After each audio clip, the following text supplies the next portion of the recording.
Selamat berjumpa dalam Suara Pertobatan. Firman Tuhan hari ini disampaikan oleh Bapak Pendeta Remedi Perangin Angin MD. Selamat mendengarkan.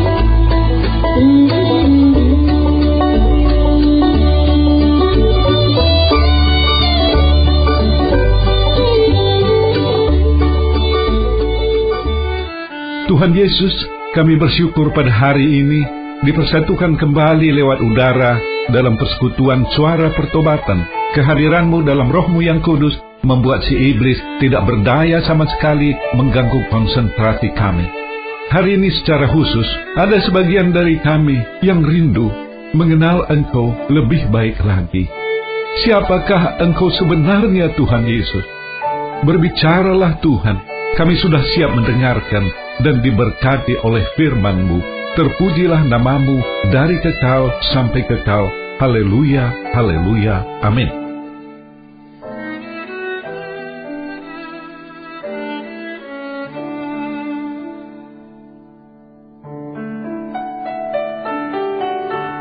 Shalom, apa kabar saudara?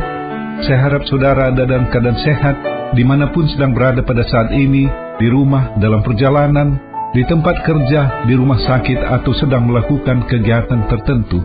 Semoga program ini boleh menjadi teman di kala kesepian, menguatkan di saat lemah, memberi semangat di kala lesu, menyembuhkan di kala sakit, menghibur di kala berduka, memberi terang di kegelapan perjalanan hidup ini. Tuhan Yesus memberkati kita semua melalui firman-Nya. Saudara-saudara yang dikasihi Yesus Kristus, saudara mungkin pernah mendengar seorang pengkhotbah menyebut Allah sebagai Allah Abraham, Allah Ishak, dan Allah Yakub. Saya sendiri terus terang dalam khotbah-khotbah di masa lalu sering menggunakannya. Pemahaman saya lebih lanjut tentang siapakah Allah itu membuat saya merenungkan dan bertanya kembali. Allah Abraham, Allah Ishak, dan Allah Yakub benar adalah Allah apabila kita melihatnya sebagai Allah di dalam Yesus Kristus. Pemeluk agama Yahudi juga menyebutkan Allah sebagai Allah Abraham, Allah Ishak, Allah Yakub.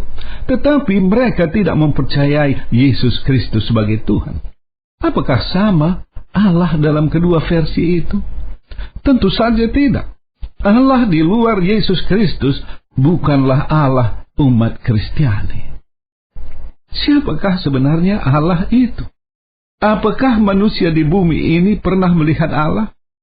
Kalau kita pelajari kitab-kitab Perjanjian Lama, Allah hanya berbicara dengan beberapa orang tertentu, misalnya dengan Musa. Tetapi Musa sendiri tidak pernah melihat Allah dengan sempurna. Apakah nanti di sorga kita bisa melihat Allah? Ini juga satu pertanyaan yang menarik. Dalam Yesaya 6 ayat 1, Tuhan mengizinkan Yesaya melihat kemuliaannya. Dalam ayat tersebut tertulis, dalam tahun matinya Raja Uzia, aku melihat Tuhan duduk di atas takhta yang tinggi dan menjulang, dan ujung jubahnya memenuhi bait suci. Jadi, Yesaya sendiri tidak bisa melihat dengan sempurna kemuliaan Allah itu. Selanjutnya dalam Yesaya 6 ayat 2 tertulis, para serafim berdiri di sebelah atasnya. Masing-masing mempunyai 6 sayap, 2 sayap dipakai untuk menutupi muka mereka, 2 sayap dipakai untuk menutupi kaki mereka, dan 2 sayap dipakai untuk melayang-layang. Apa yang saya pahami dari ayat ini, serafim sendiri, makhluk kudus yang melayani Tuhan, tidak bisa melihat kemuliaan Allah secara sempurna. Kalau demikian, bagaimana apakah nanti kita dapat melihat Allah? Yohanes 1 ayat 18 berkata, tidak seorang pun yang pernah melihat Allah, tetapi anak tunggal Allah yang ada di pangkuan Bapa, dialah yang menyatakannya. Allah tidak bisa dikenal oleh manusia kalau bukan Ia sendiri yang memperkenalkan dirinya. Puji Tuhan, Ia sudah memperkenalkan dirinya kepada manusia di dalam Yesus Kristus. Yesus yang disalib, bangkit dari antara orang mati, dan naik ke sorga, duduk di sebelah kanan Allah Bapa. Bagaimana? Apa artinya Yesus duduk di sebelah kanan Allah Bapa? Menurut pendapat saya, pada waktu kita memasuki kerajaan kekekalan, Yesus adalah Tuhan yang bisa kita lihat. Kepada penjahat yang disalib bersama Dia, Yesus mengatakan, sebentar lagi kita akan bersama-sama di Taman Firdaus. Dengan pengertian ini menjadi jelas bahwa di dalam Yesus tidak ada lagi kematian. Artinya, di dunia ini kita bersama Yesus, di Taman Firdaus kita bersama Yesus, dan di dunia yang kekal nanti kita bersama dengan Yesus. Saudara yang dikasihi Yesus Kristus, cara berdoa kadang-kadang menunjukkan juga pemahaman kita tentang siapakah Yesus. Ada orang yang beranggapan bahwa nama Allah Bapa, Allah Anak, dan Allah Roh Kudus harus disebut secara berimbang. Apabila saya menyebut nama Bapa terlalu sering, bagaimana perasaan Allah Anak? Dan kalau saya terlalu sering menyebut nama Allah Bapa dan Allah Anak, bagaimana nanti perasaan Allah Roh Kudus? Perlu kita ingat, Allah adalah Allah yang Esa. Dalam Yohanes 14 ayat 23, Yesus berkata, "Jika seorang mengasihi Aku, ia akan menuruti firman-Ku, dan Bapa-Ku akan mengasihi dia, dan kami akan datang kepadanya dan diam bersama-sama dengan dia." Jadi tidak perlu dibedakan, tidak perlu dipertentangkan antara Allah Bapa dengan Allah Anak dan Allah Roh Kudus. Tentu saja tidak salah kita menyebut Allah sebagai Bapa atau menyebut Allah sebagai Roh Kudus. Tetapi saya lebih senang menyebut Allah sebagai Tuhan Yesus, karena saya anggap alamat doa ini jelas. Kalau hanya menyebut nama Tuhan, barangkali kita berbicara tentang Allah yang berbeda. Saya kira pengenalan kita tentang Yesus mempengaruhi semua hubungan kerohanian kita dengan Allah. Baik cara kita berkhotbah, memilih nyanyian pujian, dan sebagainya.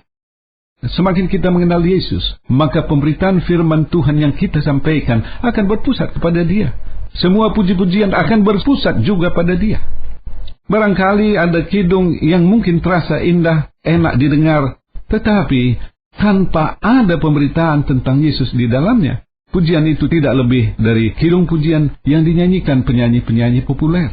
Mungkin indah, namun tanpa ada jamahan terhadap rohani kita.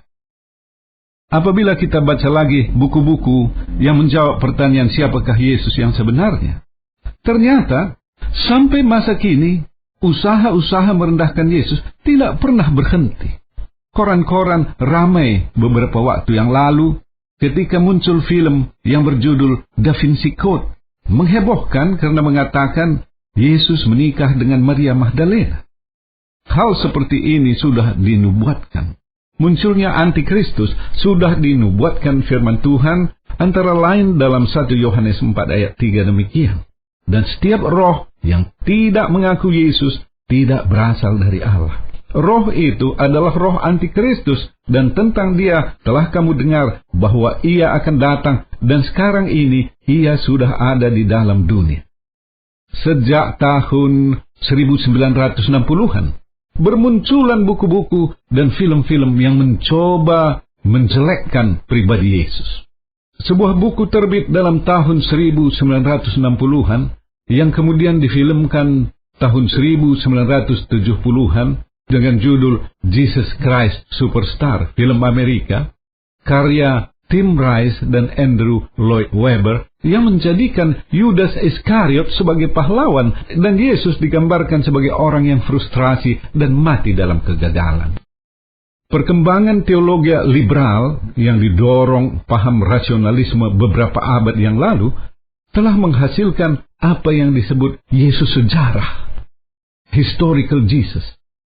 Di sini mereka mencoba merekonstruksi kehidupan Yesus dengan menolak hal-hal yang tidak masuk akal, menolak hal-hal yang bersifat mujizat, terutama kelahiran dari anak darah, mujizat yang dilakukannya, kebangkitannya, sehingga ketuhanan Yesus pun ditolak.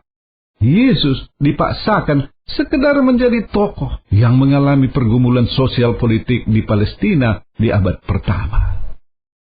Puncak perendahan Yesus secara teologi terjadi tahun 1985, ketika apa yang menamakan dirinya sebagai Seminar Yesus Jesus Seminar terdiri dari sejumlah ahli-ahli teologi Amerika Serikat. Kegoncangan yang terjadi sebagai buah dari seminar itu tertulis dalam sebuah majalah edisi Maret tahun 1994. Ketika 77 ahli Alkitab menulis bahwa 80% dari apa yang diucapkan Yesus dalam Alkitab sebenarnya tidak diucapkan Yesus, kepanikan pun menyebar. Demikian tulisan dalam majalah itu. Mari kita kembali pada pertanyaan, siapakah Yesus yang sebenarnya? Ada berbagai sebutan yang diberikan bagi Yesus: penasihat ajaib, Allah yang perkasa, Bapa yang kekal, Raja damai, Anak manusia, Anak domba Allah, Anak Allah, Nabi, Rabi, Tabib yang agung, Gembala yang baik, terang dunia, Firman Allah yang hidup, yang awal dan yang akhir. Kalau seandainya kita diminta menyebutkan 3 sebutan utama Yesus, maka bagi saya 3 sebutan itu adalah: yang pertama, Yesus adalah Tuhan; yang kedua, Ia adalah Juru Selamat; dan yang ketiga, Yesus adalah Raja. Saya mulai dengan sebutan yang pertama, Yesus adalah Tuhan. Tuhan adalah sebutan utama Yesus. Kyrios dalam bahasa Yunani merupakan terjemahan dari bahasa Ibrani Yahweh, yaitu nama Allah dalam Perjanjian Lama. Dengan menyebut Yesus sebagai Tuhan, kita meyakini bahwa Yesus adalah Allah yang menciptakan langit, bumi, dan segenap isinya. Yesus adalah Allah yang disebut dalam Perjanjian Lama dan dalam Perjanjian Baru yang mendatangi manusia di dalam pribadi Yesus. Dalam Yohanes 10 ayat 30, Yesus berkata, "Aku dan Bapa adalah satu." Dalam Yohanes 8 ayat 58, Yesus menjelaskan lebih jauh siapa Dia sebenarnya. "Aku berkata kepadamu, sesungguhnya sebelum Abraham jadi, Aku telah ada." Ucapan-ucapan Yesus menyebabkan orang-orang Yahudi bereaksi mengambil batu dan berusaha melempari Yesus. Mereka mau melempar Dia karena menganggap Yesus menghujat Allah, yaitu mengaku diri sebagai Allah.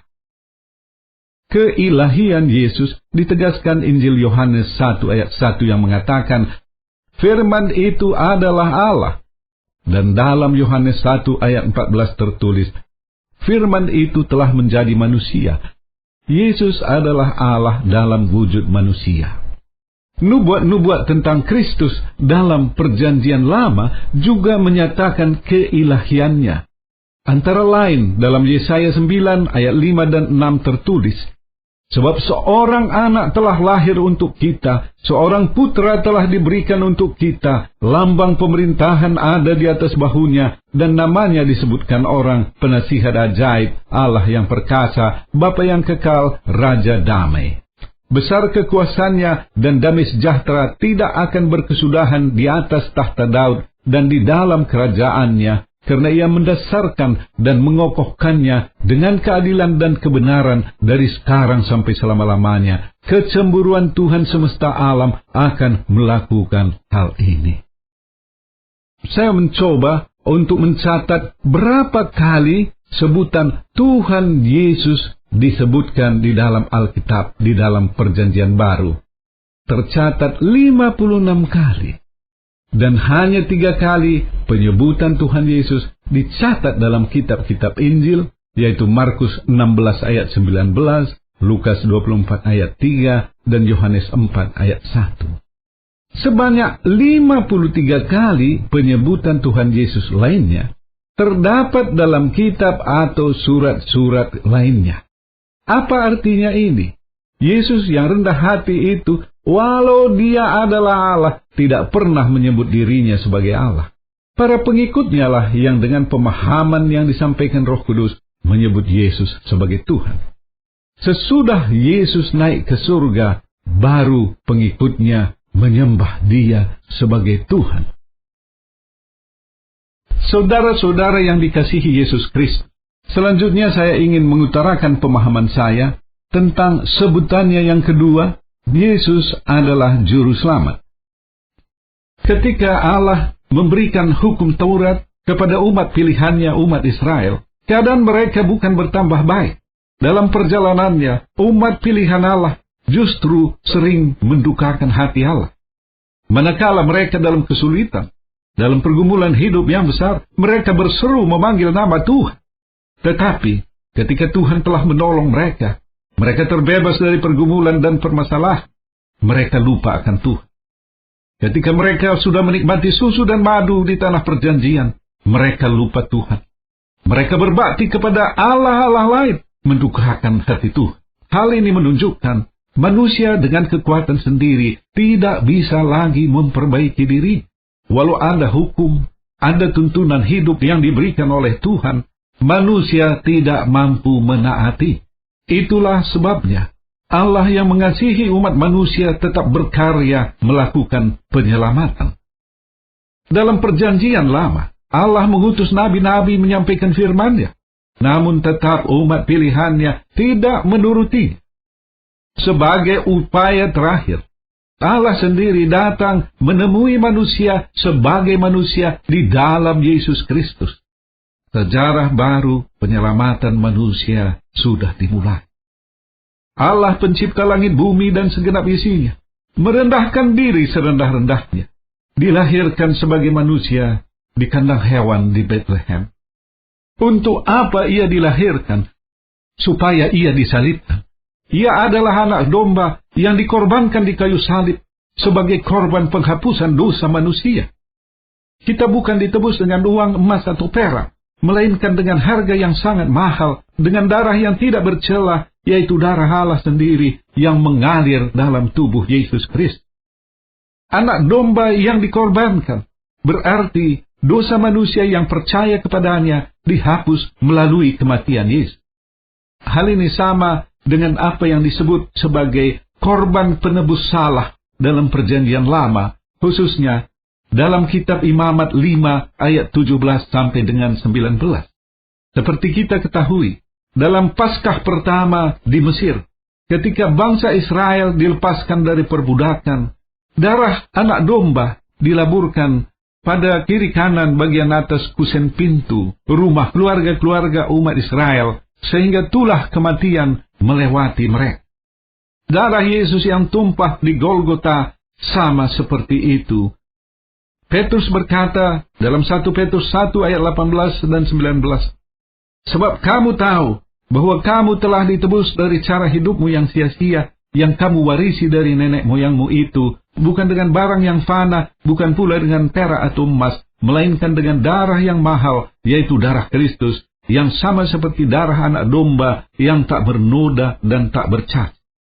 Kitalah yang harusnya tergantung di salib itu, tetapi oleh karena kemurahannya, ia ambil alih apa yang tidak dapat kita lakukan sendiri. Oleh karena itu, kita menyebut Yesus sebagai Juru Selamat. Saudara yang dikasihi Yesus Kristus, sekarang kita akan melihat sebutannya yang ketiga, yaitu Yesus adalah Raja. Malaikat Gabriel menyapa Maria dalam Lukas 1 ayat 33 demikian, dan ia akan menjadi raja atas kaum keturunan Yakub sampai selama-lamanya, dan kerajaannya tidak akan berkesudahan. Hal inilah yang telah dinubuatkan di dalam Yesaya 9 ayat 6. Besar kekuasaannya dan damai sejahtera tidak akan berkesudahan di atas tahta Daud dan di dalam kerajaannya. Yesus bukan saja Tuhan dan Juru Selamat, tetapi juga Raja. Ia adalah Raja, kita adalah warga kerajaan itu, kita adalah keturunan Yakub rohani. Saudara, apakah beda antara Tuhan dan Raja? Tuhan dan Raja sama-sama ditinggikan, dihormati, dan disembah. Tetapi seorang Raja memiliki hubungan keseharian dengan rakyatnya. Dalam Yesaya 9 ayat 5 tertulis bahwa ada lambang pemerintahan yang diletakkan dalam bahu Yesus. Ada 3 fungsi melekat dalam diri seorang raja. Pertama, seorang raja bertanggung jawab terhadap keamanan kerajaan dan rakyatnya. Kalau ada musuh menyerang, raja akan menggerakkan pasukannya menumpas musuh yang menyerang. Yang kedua, seorang raja bertanggung jawab mewujudkan kesejahteraan bagi rakyatnya. Dan yang ketiga, raja adalah hakim. Pada waktu rakyatnya diperlakukan tidak adil, rakyat bisa mengadukan perkaranya kepada raja dan dia akan menghakimi dengan adil. Saudara yang dikasihi Yesus Kristus, saya percaya sebutan Yesus sebagai raja dapat diterima umat Kristiani pada umumnya. Tetapi ada satu masalah. Apakah ia sudah menjadi raja sekarang ini? Atau akan menjadi raja sesudah kedatangannya yang kedua kali?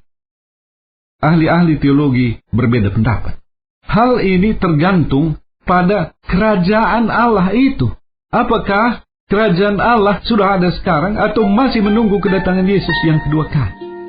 Saya termasuk orang yang meyakini kerajaan Allah sudah ada di dunia ini, sudah diproklamasikan oleh Yesus. Kerajaan itu akan menjadi sempurna sesudah kedatangannya yang kedua kali. Kerajaan Allah itu ibarat biji sesawi yang bertumbuh menjadi pohon yang besar atau sebagai ragi yang menghamiri seluruh adonan. Kerajaan Allah itu ada di antara kita, di antara orang-orang percaya. Kalau kita meyakini kerajaan Allah sudah ada, maka sebagai konsekuensinya Yesus adalah raja dalam kerajaan Allah ini. Saya meyakini bahwa pada masa kini pun ada proteksi perlindungan khusus bagi setiap orang percaya, karena kita adalah biji matanya. Dan Yesus Raja kita akan meluputkan kita pada masa kesesakan yang kita alami pada zaman ini. Saya meyakini setiap orang yang percaya akan mendapatkan makanan, minuman, pakaian, rumah, dan semua kebutuhan hidupnya, seperti dijanjikan Yesus dalam Matius 6 ayat 33, "Carilah dahulu kerajaan Allah dan kebenarannya, maka semua itu akan ditambahkan kepadamu." Saya juga meyakini, walau kita hidup dalam dunia yang tidak adil, Yesus adalah hakim yang adil. Ia akan melindungi kita, mempertahankan hak-hak kita dalam kehidupan kita di dunia ini. Tuhan Yesus memberkati kita semua berlimpah-limpah.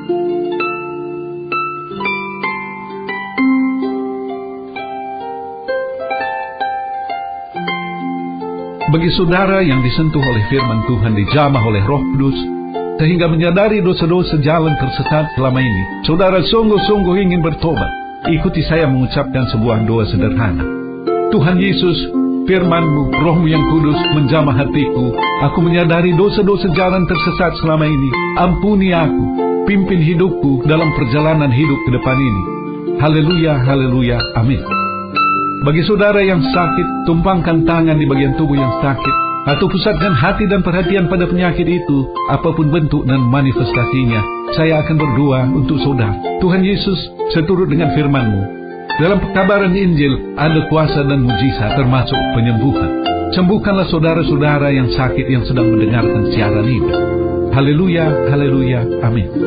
Bagi saudara yang punya akar pahit luka jiwa, tidak bisa melupakan seorang atau beberapa orang yang menyakiti hati saudara begitu rupa, dan saudara tidak bisa memaafkannya.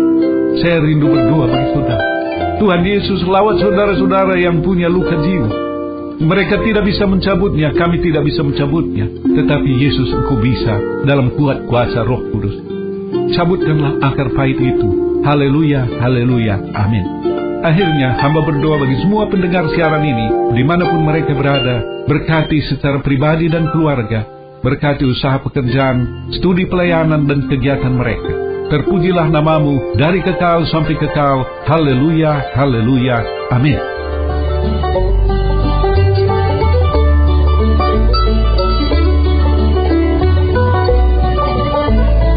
Kita sudah mendengarkan firman Tuhan yang disampaikan oleh Bapak Pendeta Remedi Prangin Angin MD. Pendengar dapat mengirimkan pokok-pokok doa kepada Suara Pertobatan, alamat email suarapertobatan@gmail.com, suarapertobatan@gmail.com, SMS atau telepon di pesawat 021 7005 8400, 021 7005 8400. Sampai jumpa pekan depan pada hari dan jam yang sama. Tuhan Yesus memberkati.